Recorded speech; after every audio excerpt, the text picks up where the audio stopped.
আমি দুই দেবো না, আমি দেড় দেবো। আমি যেটা বলছিলাম আমি দুই দিতে পারবো না। তাহলে আপনার ঠকবেন। এভাবেও প্রকাশ্যে ঘুষ নেয় মানুষ, তাও আবার বিশ্ববিদ্যালয়ের একজন ঊর্ধ্বতন কর্মকর্তা। এই যে দেখছেন স্ট্রাইপ দেওয়া সাদা শার্ট পরা লোকটি একটি অফিসে ঢুকছেন, তিনি হলেন চট্টগ্রাম বিশ্ববিদ্যালয়ের ডেপুটি রেজিস্ট্রার। বিশ্ববিদ্যালয়ের নিরাপত্তা দেখার দায়িত্ব তার, অথচ নির্ভয়ে ঘুষ নেওয়ার এই দৃশ্য দেখে সারা দেশে সিসি পড়ে গেছে। এবার ভিডিওটি শুরু থেকে খানিকটা দেখে নেওয়া যাক।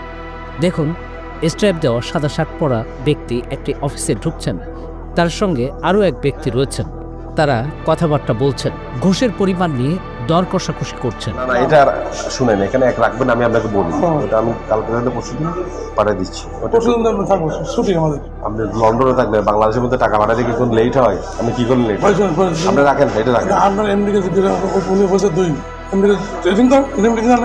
আমি এক না দুই দিতে হবে।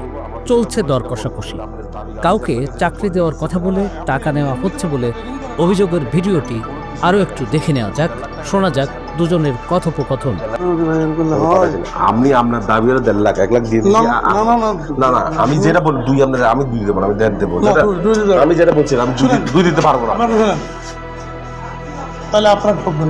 আমি আপনাকে বলি, আমি আপনাকে আমার জবাব কথা। এই যে ব্যক্তি দর কষাকষি করছেন, তিনি হলেন চট্টগ্রাম বিশ্ববিদ্যালয়ের ডেপুটি রেজিস্ট্রার মোহাম্মদ গোলাম কিবরিয়া। আপনি আমার শ্বশুরবাড়ির লোক ঠকাইতে চান, ঠকাইয়েন। 20 মে মঙ্গলবার দুপুরে ভিডিওটি ভাইরাল হওয়ার পর ঘুষ গ্রহণের অভিযোগে তাকে সাময়িকভাবে বরখাস্ত করেছে চট্টগ্রাম বিশ্ববিদ্যালয় প্রশাসন। আমি যেটা বলছিলাম দুই দিতে পারবো না। আমি আপনাকে বলি, আমি আপনাকে আমার জবাব কথা কথায় আমি দুই দিতে পারবো না। নাহলে আপনার ঠকবেন না। শুনেন, আপনার যে কথা শুনেন, আপনি আমার শ্বশুরবাড়ির লোক ঠকাইতে চান, ঠকাইয়েন। আমি আপনাকে বলি, হ্যাঁ, আপনি আসলে 1 লাখ না না শুনেন, এত লোক নিয়ে আসবেন না। 1 লাখ শুনেন, আপনি এগুলা শুনে, এগুলো আমার সব বিশ্বস্ত লোক। এখানে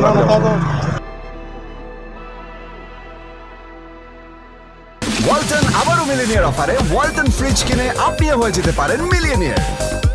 মিলিনিয়ার ছড়াছড়ি দেশ জুড়ে, এটা শুধু ওয়ালটনই পারে।